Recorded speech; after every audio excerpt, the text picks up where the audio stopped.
What's going on, everybody? This is Afro Think Tank. White man says white denial is a powerful drug. And that's true, because white people are addicted to denial. You know, as a culture, they have a propensity to become addicted to illicit substances that alters their brains. And the denial of their obvious and provable history and obvious provable position on this planet based off that history has caused them to snort several lines of denial. They're shooting that shit up in their vein. They're sticking denial needles in between their toes, all right, because they don't want anybody to see the marks, all right, from them injections, all right, and denial has helped them cope with that guilt that they feel. Because believe it or not, they feel the guilt.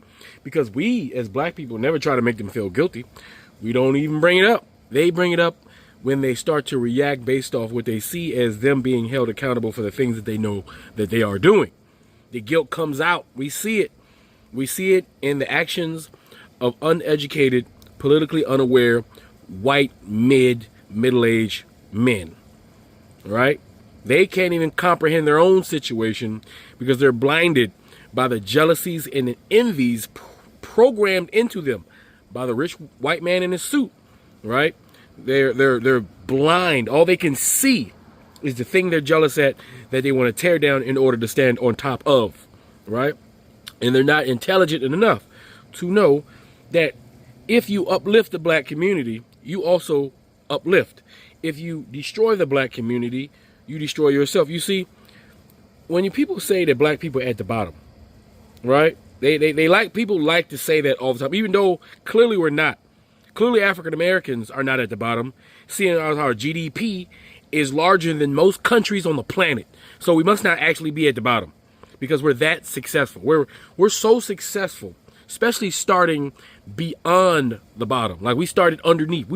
We started sub-bottom, and now we're damn near at the top without subjugating, hurting, raping, murdering, or tricking other people. This is all off the strength. This is all of our own. We've been tying our own bootstraps, even though the white man has been slipping the shoelace out of our boots every chance they get.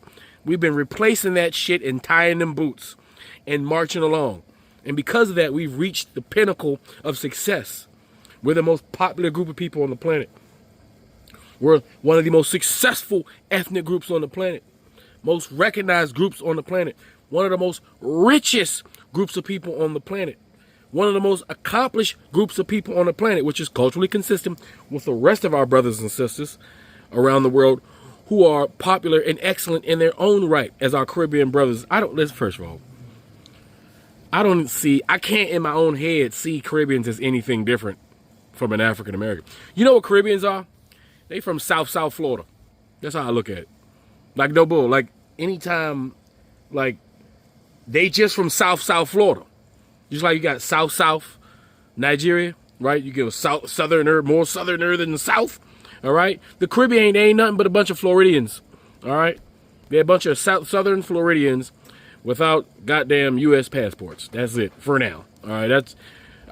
Anything African Americans done, Caribbeans have been right there. We are the same. We are literally, that's the dumbest, stupidest, most ridiculous waste of time argument having a Caribbean African. That is dumb. That is stupid.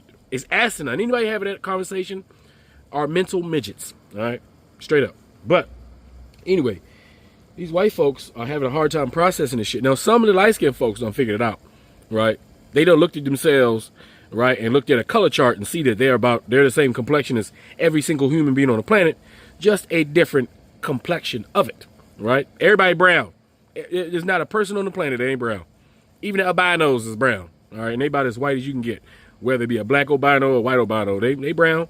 Very, very light, all the way to the edge of the spectrum of brown, but it's brown. All right? So our light-skinned brothers and sisters, a lot of them who are woke know this, right? They don't feel guilt. They've already taken away the layers of guilt because nobody asked them to feel guilt. That guilt is from in-house.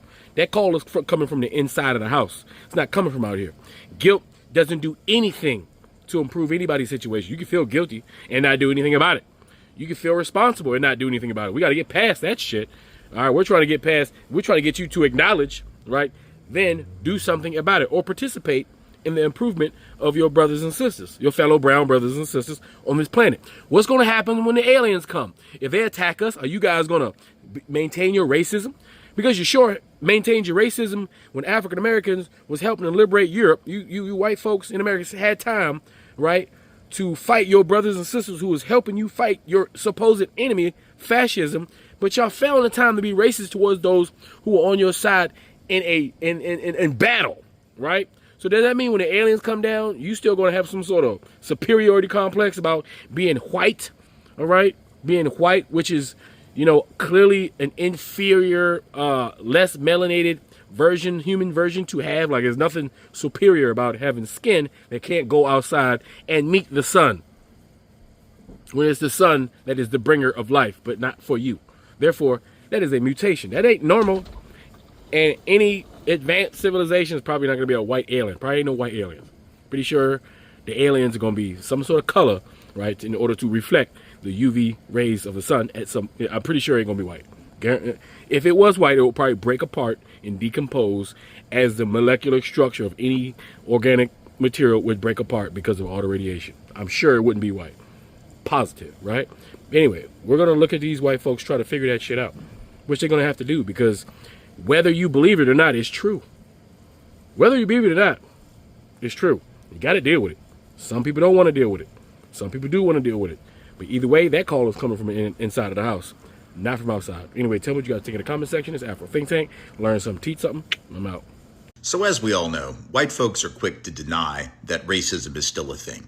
We like to say that black folks are treated equally, just like white people, that discrimination is not really a problem and black people need to stop complaining. But the problem with that, there are actually a lot of problems with that, but one of the biggest ones is that we have literally been saying that forever.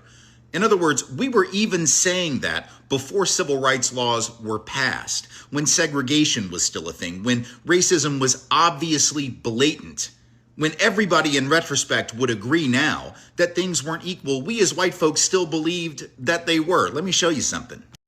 So I know you won't be able to read this. Don't worry, I'll blow it up in a second. Just wanted to show you the page. This is from a Gallup poll report that was published in 2001 that was tracing white racial attitudes and perceptions going back to the 1960s. And that one chart that was on the page that I just showed you a second ago asked white folks over the course of a 40-year period, do you believe that black people are treated equally in your community? The first time they asked that question was in 1963, the year before the Civil Rights Act was even passed, 2 years before the Voting Rights Act, 5 years before the Fair Housing Act. They asked white people, do you think blacks are treated equally in your community? And look at that dot right there. At the edge, 62%, almost 2/3 of white people, even before civil rights laws were passed, said, yeah, everything's fine. But it gets worse. Here's another page. This is a question that was asked in 1962 of white folks. Do you think that black children have the same chance as white children to get a good education in your community? Now, again, this is only 8 years after Brown v. Board ended formal segregation. It's long before school systems actually did anything to try to equalize educational opportunities. But what do you think white folks said, even in 1962? Well, there you have it. That's the far edge of the chart. Actually, I didn't size it correctly. You can't even tell. But above that, which says 83%, that was the national average. The white average was actually 85%. 85% of white folks in 1962 who said that black kids already had equal opportunity to get a good education with white kids. So I guess the lesson here is that maybe white folks' perceptions of whether or not racism and discrimination are a big deal probably aren't the best. Maybe we ought to not rely on our assumptions and instead ought to listen to what black people tell us, because if we didn't even think it was a problem before civil rights laws were passed, if we didn't even understand the need for the civil rights movement because, gosh, isn't everything already equal in America? It's pretty obvious that we're not the ones whose perceptions ought to be relied upon. Maybe we ought to listen to black folks because it's pretty obvious they understand their lived experience better than we understand their lived experience. Imagine that. You're being replaced in your own country. Do you know that Americans, heritage Americans, white people in this nation, we were 90% just a few decades ago. Yep. 90% of America's population, today we are 58%. And if you're a white, it's a genocide. European Christian American, you don't realize that? You are being replaced. And you think that's fine? Ethnic cleansing. You think that's fine to have ethnic erasure in your own country? And you're weak. You're a quote-unquote Christian man, but you have 1 or 2 kids, and then you go and get a vasectomy like a beta male because you're really gay at heart. Boo! Because you know what? You're so selfish in your desires. You're saying it's too expensive to have children. It's too expensive. It takes too much time. I don't want to have any more than 1. But the Muslims are having 10, 12, 15. The Jews are having 10, 12, 15. Hear, hear. The Hindus are having 10, 12, 15 children. And what are you doing? Not only are you not leaving an inheritance for your children, you're not leaving an inheritance for your nation. Amen. Yes or no question. Are you a racist? I'm not a racist. You're not a racist. Particularly interesting because according to one of your affiliate charities, under your nonprofit umbrella, denial of racism constitutes covert white supremacy. Are you a covert white supremacist?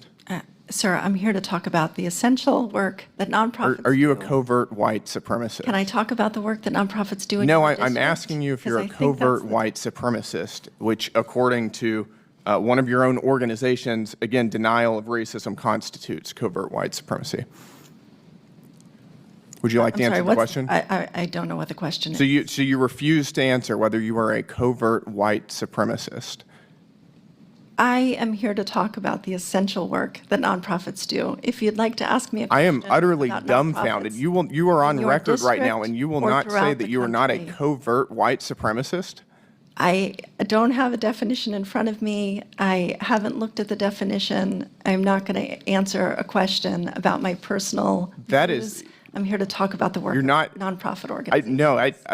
want to give you one more chance to do this. Are you a covert white supremacist? Why are we so off track from the topic? I'm of this asking you. hearing? I'm asking you a very straightforward question. I've heard your question. Thank you, sir. And you're not going to answer whether you are a covert white supremacist. I would like to answer questions about the work This of is- wow, nonprofit this is organizations. Thank you.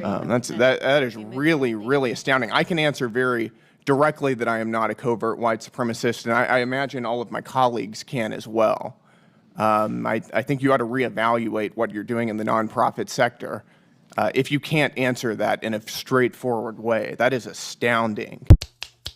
Too many of us treat marginalization and privilege as two opposing forces that cancel each other out. And so we're always looking for ways to validate and monitor who is the most privileged or the most oppressed in a given room or a given moment. That's not how privilege works, though. Privilege and marginalization add up in a single person in different ways. That's what it means to have an intersectional identity, that privilege and marginalization will affect specific people in specific ways, depending on the specific situation and who's doing the perceiving and the defining. No amount of marginalization can cancel out the privilege that someone has from being white. No one is claiming white people can't face struggles, but you're not struggling because you're white.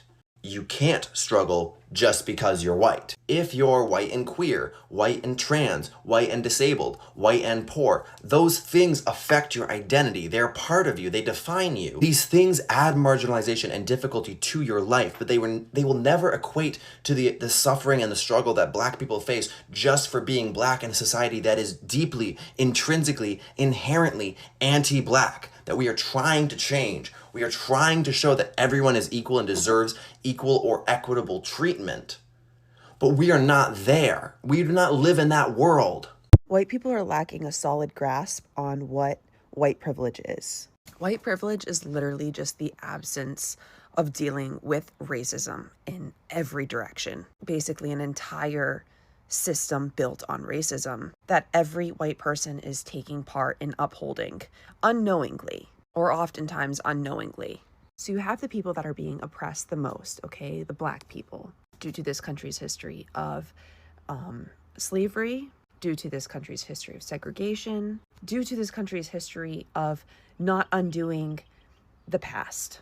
We didn't do anything to dismantle this country's racism that this country was built upon. White people just keep reproducing kids that are upholding racism because we're not teaching them how to be anti-racist. We're not teaching them that Black people are experiencing racism consistently in their everyday life. If you have the majority of Black people telling white people, yes, I experience racism. Yes, it's a major problem. We need to find a solution. And they're coming to white people and they're saying this, and the white people who are doing the oppressing, they're laughing at them.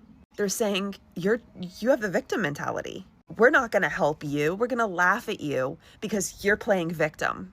But it's the majority of Black people saying that this is a problem, saying this is their experience, and saying that racism is a major issue that they have to deal with. That is embedded into our society. When you come to the people doing the oppressing, those are the people that have the power to make change. If you laugh at the victim, if you say, haha, you're not a victim, that's just your mentality, where is the progress? I don't know if people are familiar with narcissistic terms, but let's look at it as narcissism, okay? Racism is narcissism. Black people are the scapegoat.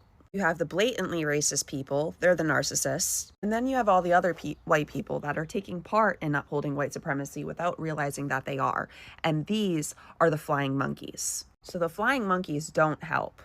They're scared of the narcissists, the majorly racist people. They're scared if they speak out against them, the blatantly racist people, that they won't want to associate with them anymore. Maybe that means friends will cut you off, family will cut you off. So what do you do instead? You take part in upholding the system. You don't speak up for racism against racism when you see it. You have the victims coming to you and you don't help them. You don't understand or believe the stories of the people experiencing racism at the level that they are.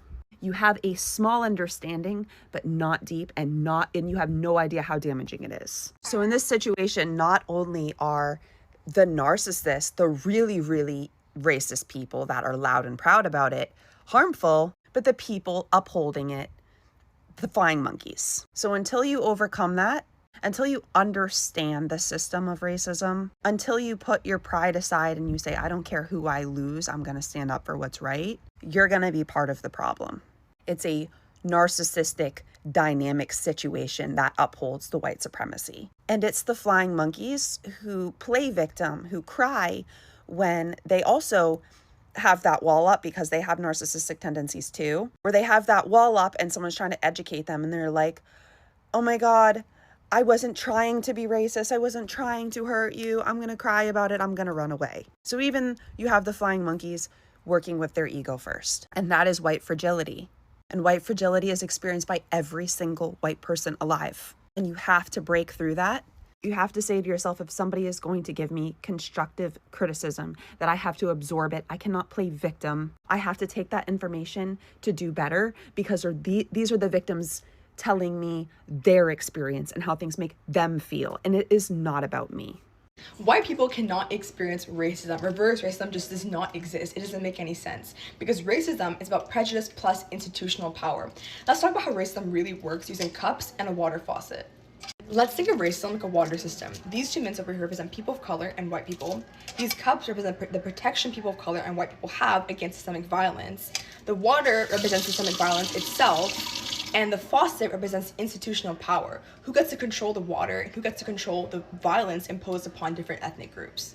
I'll flip my camera and show you how it works. Before the water even touches the cups, we see the white community and the BIPOC community does not start off on the same plate. The white community's cup is almost minimally harmed. You can see a little bit of scratches, but nothing significant. Whereas the BIPOC community's cup has different cracks, has different damage to really symbolize how we don't start off on the same playing field. Other institutional forces make it so BIPOC communities and white communities are not equal. Now, the white community controls the institutional power. They get to control where the faucet is pointed. The faucet in this case is pointed directly at the BIPOC community. Why? Because racism has made it so BIPOC communities don't have as much power to control where the water is pointed, the water being the racial harm and the systemic violence. Sometimes we'll see the white community get splashes, right? But the splashes itself is where people get confused. The splashes represent the prejudice that our white people can experience. For example, racial insults, stereotypes, hurtful comments, interpersonal discrimination. But really, here's what's different. The splash is temporary. The faucet is constant. The faucet will not stop. The faucet will never be targeted at the white community because who controls it? The white community controls where the power is pointed at. Person protected by whiteness can easily step away. However, the BIPOC community cannot easily step away from racism because it's institutional. The splashes might be really annoying, but really it's not impacting their ability to move, the ability to have protection over themselves. Throughout history, white people have held institutional and societal power that enabled genocide, forced migrations, lynchings, and other atrocities against people of color. That is why violent stereotypes attach to people of color instead of white people, and that is why the cup over here keeps cracking compared to the white people's cup, which almost seems to be perfect.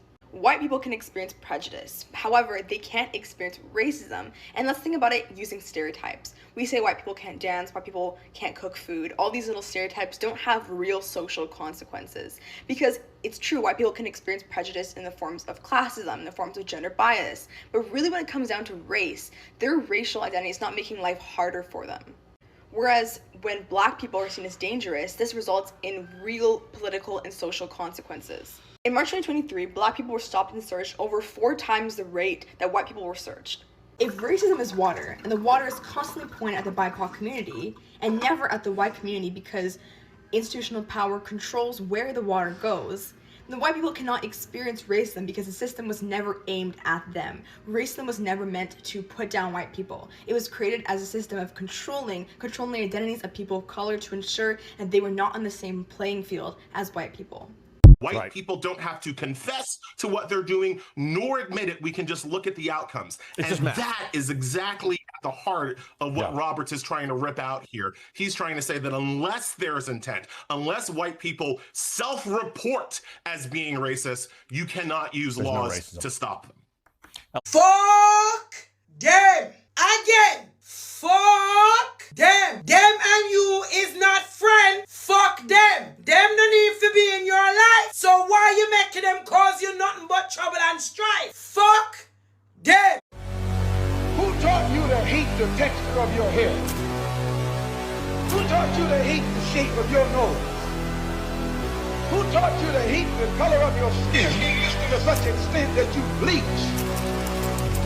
Who taught you to hate yourself from the top of your head to the soles of your feet? Before you come asking Mr. Muhammad, does he teach hate, you should ask yourself, who taught you to hate being what God gave you?